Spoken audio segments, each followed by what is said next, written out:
slide. Hello everyone, thank you for coming. My name is Dylan Drake. I'm a graduate trumpet student here at Miami. So this presentation is the culmination of all of my work in the 2 years that I've been here. And I really just can't wait to show it to you guys. It's exciting for me. Without further ado, I hope you all enjoy my presentation on Carl Kohlmann and 4 of his etudes for trumpet.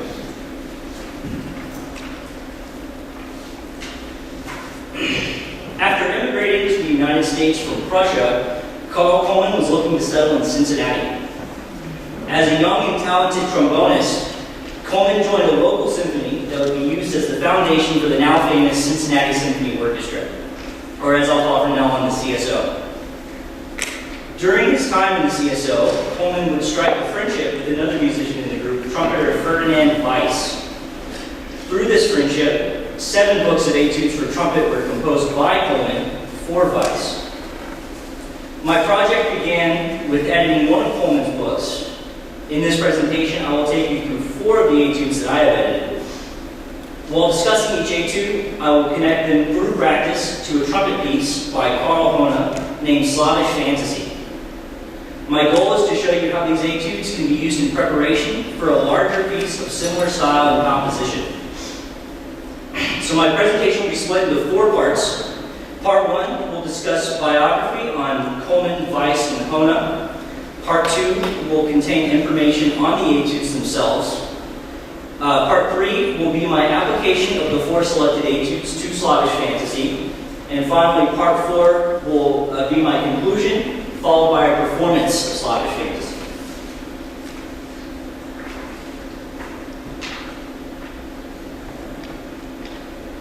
So as I said, Part 1 will be biography on Kohlmann, Weiss, and Höhne. While the main focus of my project was the etudes, I really felt that it was important to give a little bit of background information on the 2 people, Kohlmann and Weiss, who are responsible for the creation of the etudes, as well as the composer of Slavish Fantasy, Carl Höhne.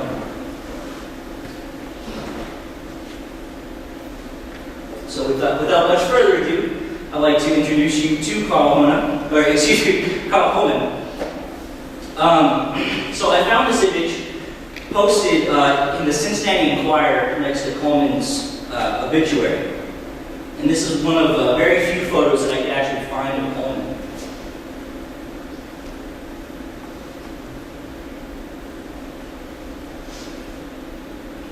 So Carl Kohlmann was born on December 25th, 1861 in Gross-Monroe, a village west of Leipzig in Prussia.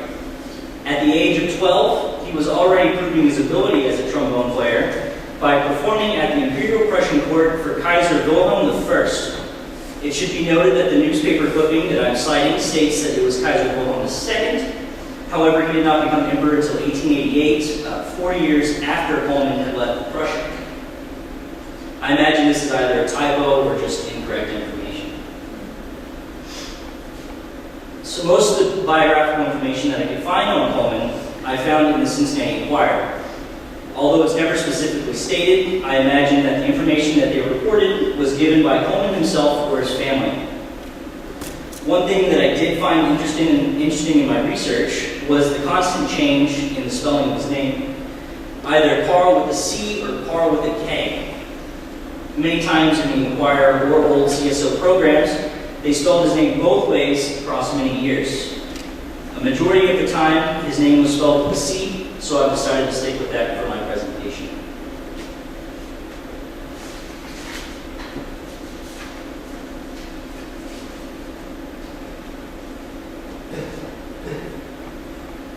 For those of you who may be a little rusty on your German history, like I very much was whenever I started this project, I'd like to do a little sidebar to discuss briefly what was going on while Kohlmann was young.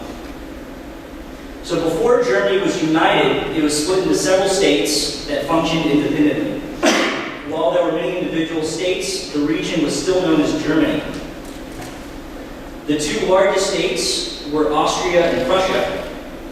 And after many years of attempted unification, the states, excluding Austria, found common ground after the defeat of France to Germany in the Franco-Prussian War in 1871.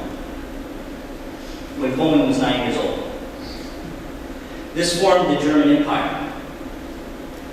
After World War II, the state of Prussia was dissolved by the Allies, with much of it given to Poland as part of the Treaty of Potsdam.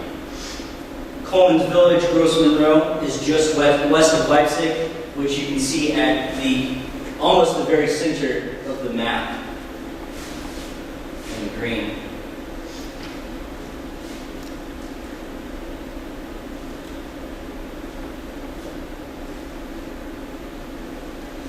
Kohlmann immigrated to Cincinnati in 1884. Sometime after, he joined John C. Weber's military band on trombone, which, according to the Cincinnati Enquirer, he played in for upwards of 35 years. He also played trombone in the Cincinnati Grand Orchestra, which would eventually turn into the Cincinnati Symphony Orchestra, and was a brass instructor at Cincinnati's College of Music.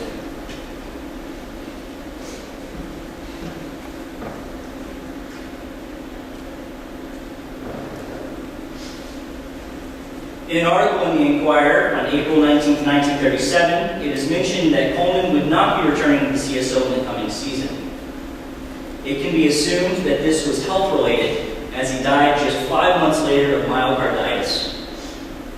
I visited his gravesite at Walnut Hills Protestant Cemetery here in Cincinnati, where I took this photo of his gravestone.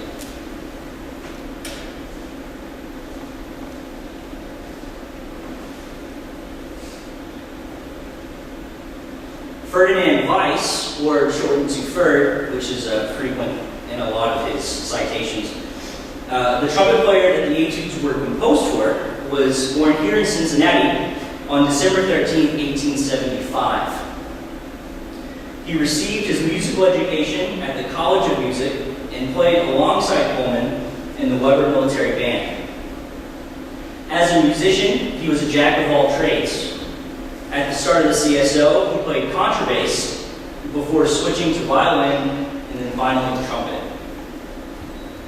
He was also the CSO's librarian for a time. Weiss died of chronic myocardial degeneration in 1944 and is buried here in Cincinnati at Spring Grove Cemetery, where I took this photo.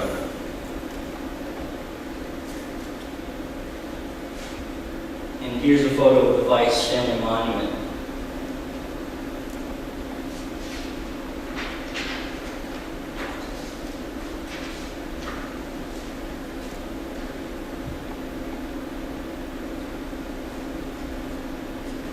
This is a photo that I found in the Enquirer of the brass section of the CSO in 1936.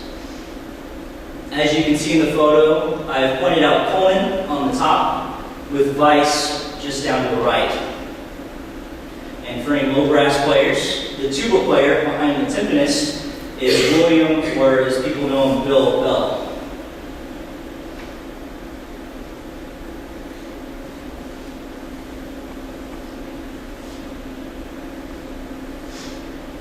Not much is known about Carl Höhne outside of the years of his birth, 1870 and 1939. The reason that it picks his solo, however, is just for that reason. Höhne was born just 9 years after Kohlmann, and both were born in the Germany region. It seems that Höhne was a bit of a one-hit wonder, with his only notable composition being Slavish Fantasie, which I'll perform later tonight. However, thanks to Dr. Bruce Murray, I was able to find a recording of Höhne playing on cornet an unrelated piece, Gute Nacht, du mein persiges Kind, by Franz Abt. This recording was taken from the University of California, Santa Barbara's website. It was recorded in 1909 on a cylinder.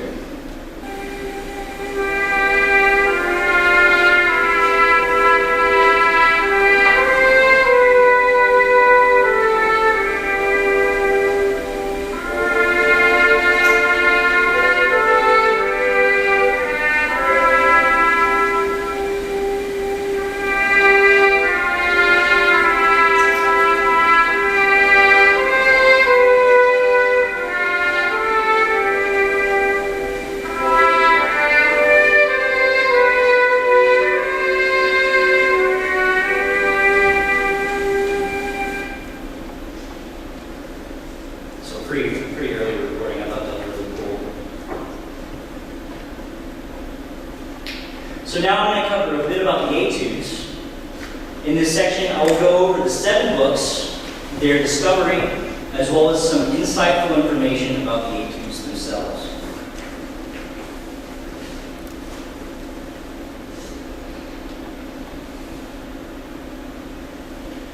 Whether it was before or after Weiss's death, it is unknown, but the etudes were passed along to William Kopp, who was an original trumpet player in the CSO alongside Weiss. Kopp would then pass the etudes to a student, Bob Hance, who would hold on to them for the rest of his life. After Hance's death, his wife discovered the etudes and passed them on to Vincent DiMartino, who currently has them in his possession. DiMartino introduced them to Douglas Lindsay here at Miami, who showed them to me as well as gave me the idea for this project.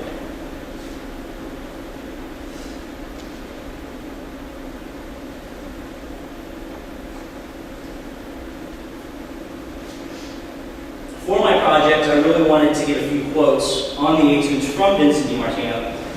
I was really most curious about his opinion on the composition of the etudes. I really just wanted to see if he liked them, honestly. So he responded with, I have read through, this quote, I have read through a few and found them challenging. They require fine musicianship, endurance, and knowledge of both orchestral and solo styles. DiMartino brings up a really good point here. Kohlmann spent most of his life playing in a Cincinnati-based orchestra, and he was very much an orchestral player. Of course, with the solo nature of etudes themselves, there's a heavy reliance on the ability to play solo. The design of the etude books implies an intention to teach trumpets to play in an orchestral fashion. DiMartino also stated that he planned on incorporating the etudes into his lessons.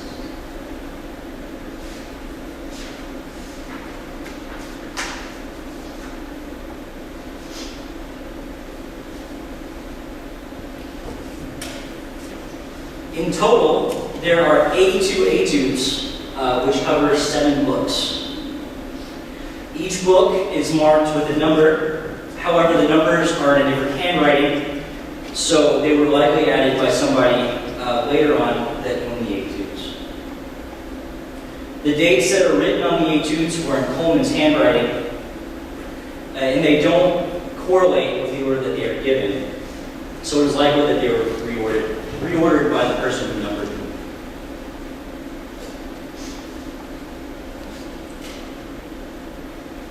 Here's an image of the first etude in book 5.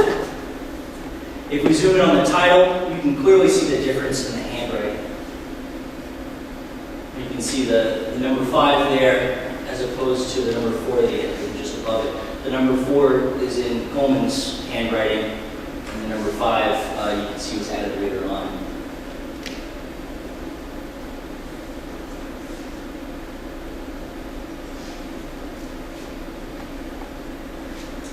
A clear piece of evidence that the etudes are not in order by date can be seen in books 5 and 3.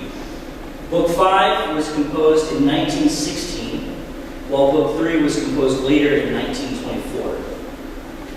Kohlmann also assigned book 7 as book 3, so it is likely that he had them originally ordered by date. As to why the books were rearranged is uncertain. However, the most likely answer is that they were reordered for the purpose of teaching them to students.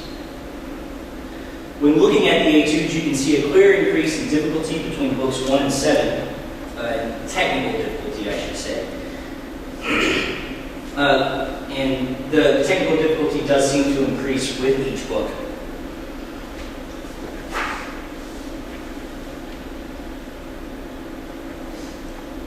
So here we have a look at the first page of book 1.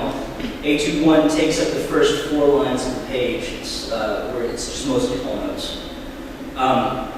Because of the presence, the large presence of whole notes, this indicates that the goal is to practice long tones and stamina.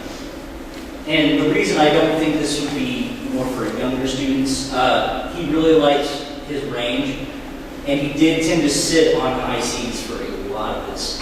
And you can even see that in the third line in the last measure.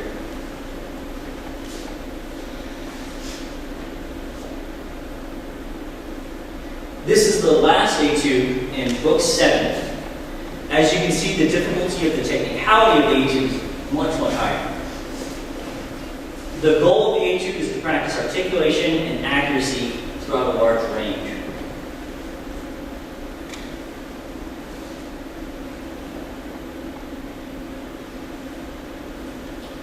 The book that I mostly focused on for this project was Book 6. I edited the manuscript into a more modern type, and my goal is to collaborate with Mr. Lindsay to have it published. What you're seeing here is the cover page to Book 6, which is strangely the only book to have one. It's likely that if the others did have one, they're lost. The date on the bottom right of the cover page was added later by Mr. Lindsay in 1923 down here. However, you can find the date after the last etude, which shows January 24th, 1923, which you can see here.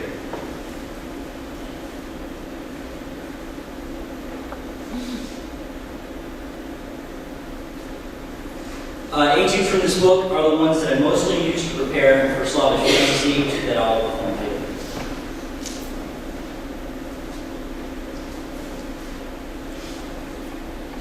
So part 3 will cover the analysis of the 4 etudes that I've selected. I will not be presenting the etudes in numerical order. Instead, I will introduce them in the order that they are applicable to Slavish Fantasy. After I speak about each etude, I will perform the etude in its entirety. The examples that you'll see in this presentation are cuts from my own edits of the etudes.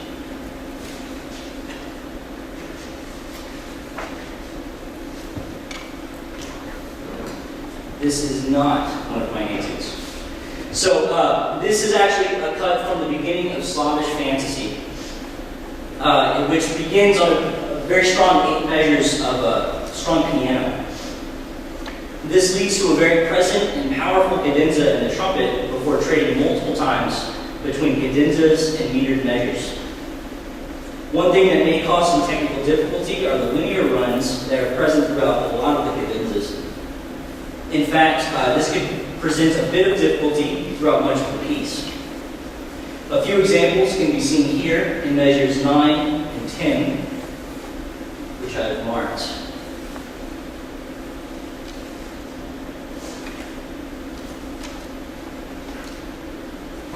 These also show up in measures 35 and 43, shown here.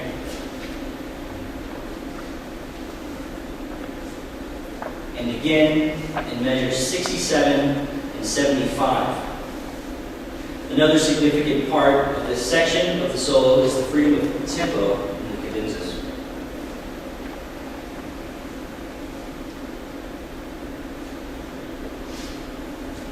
The etude that I associate with the beginning of Slavish Fantasy is number 12 out of Book 6. The 2 fermatas at the start in measures 4 and 8, shown here, force a break in tempo, while simply playing an unaccompanied etude allows the player to give to and take away from the tempo of the piece. This helps with the freedom of time that makes up a large part of the beginning of the solo.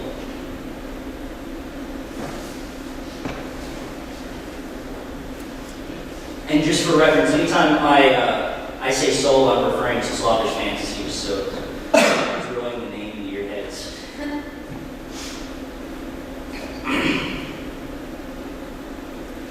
The presence of many linear and scalar runs, like the one seen here in measures 53 and 54 of the etude, promote an opportunity to practice quick, uninterrupted movements in a large range. And just for reference, any trumpet players who are not, or anyone here who are not trumpet players, the G down at the bottom of that is the second to lowest note, a real note that you can play on a trumpet. Of course, you can go lower, but those typically false tones.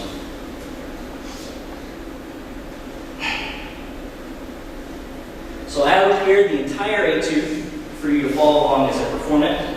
I will do this for every etude that I present, so try to follow along and notice the spots that I mentioned earlier.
The adagio of Slavish Fantasy is incredibly melodic and really brings out the romanticism of the piece.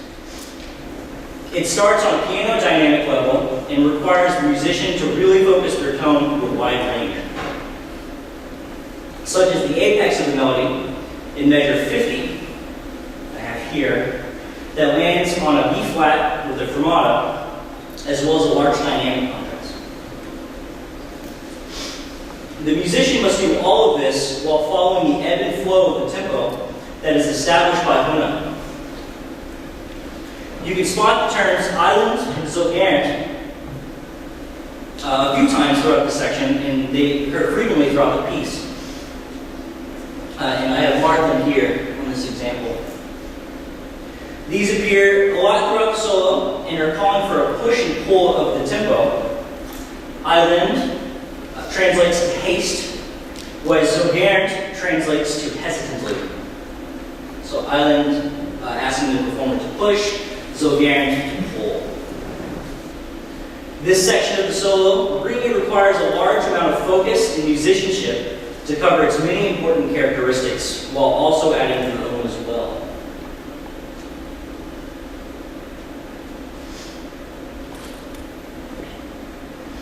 Etude 7 for Book 6 is most definitely a study in dynamic contrast. As you can see in the first few measures, there's a constant rise and fall of the dynamics. In fact, this is present in much of Kohlmann's etudes. This etude especially requires the performer to be extremely flexible in their dynamic.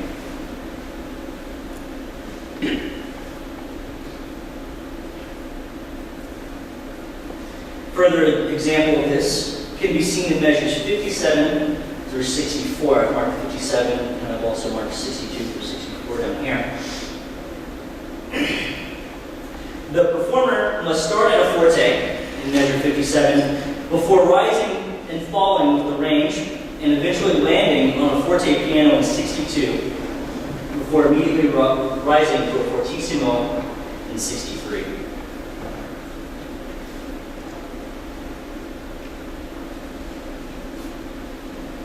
One last thing that stands out in this etude is a double octave downward beat in measure 55, which can be really difficult.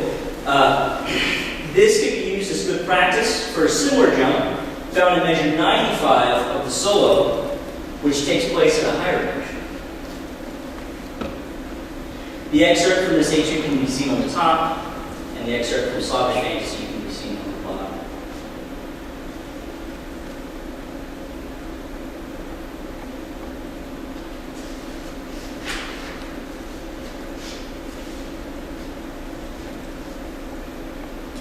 Here's the music to follow along with Etude 7 from Book 6.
Moving on to the mazurka in the solo, one main component of this section that stands out is the switch from a duplet to triplet rhythm between measures 87 and 88.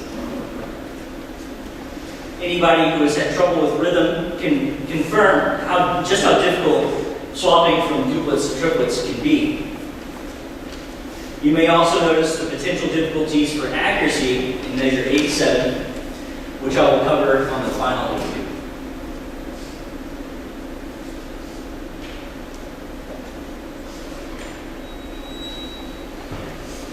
The main factor in selecting Etude 3 of Book 6 for the mazurka of the solo is the change from triplets to duplets, which occurs multiple times throughout the etude.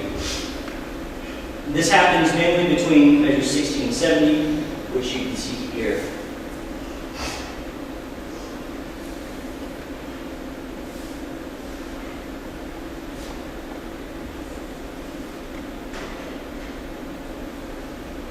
Another point of note would be the arpeggio in measure 39, which occurs frequently throughout this etude, and its comparison to the arpeggio in measure 90 of the solo. Again, I have placed the etude on top with the solo on the bottom.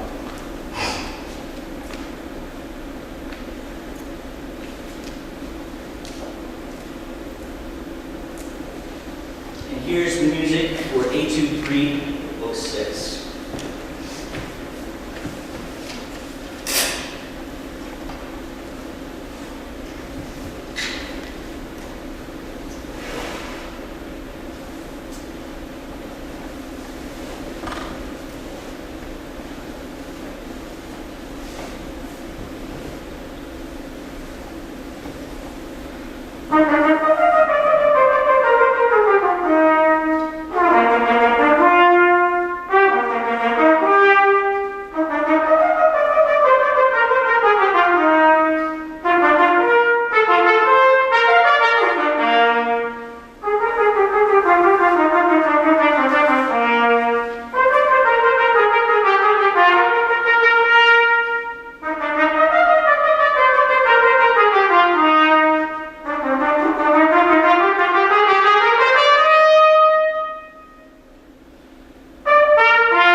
The final section of Slavish Fantasy that I will cover is a section of the vivace that begins in measure 131.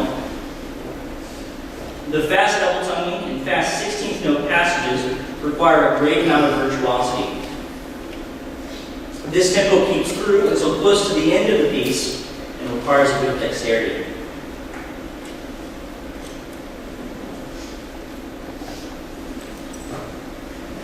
Another spot that should be noticed is the accuracy study in measures 163 and 164, which occurs once more 2 measures later.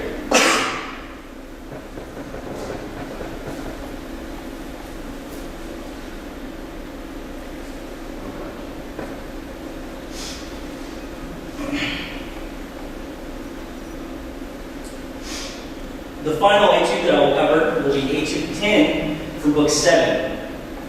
Originally, I wanted to only cover etudes from the 6th book that I edited. However, I felt that this etude fit better into the presentation. A good representation of the nature of the etude, I believe, is in measures 9 through 16. Most of this etude is either 16th note linear movements or parts that require fine accuracy and is easily comparable to the vivace of Slavish Fantasie.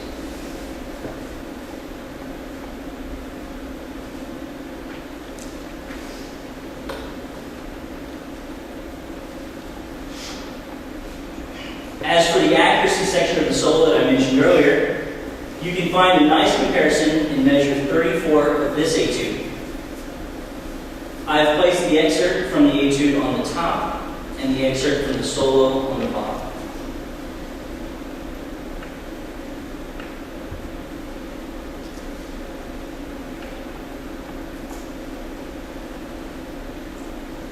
Finally, here's the music for the last etude that I'll perform tonight.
As you can see by the many examples, there can be plenty of comparisons drawn between Kohlmann's etudes and Slavish fantasy.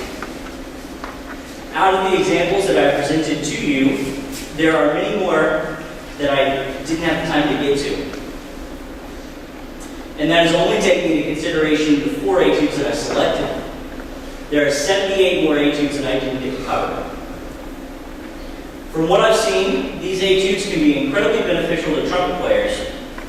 As I said earlier, I have edited one book, and I plan in the future to publish these etudes and to try to help to introduce them to a larger audience. I will close out my presentation today with a performance of Carl Höhne's Slavish Fantasy with the awesome help of Dr. Bruce Murray on piano. Thank you guys so much for coming tonight.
With this through me tonight. I had so much fun working on this.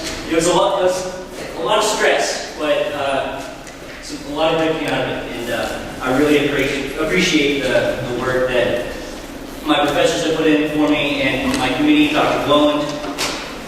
So again, thank you all for coming tonight, and enjoy your dead week, I guess it is.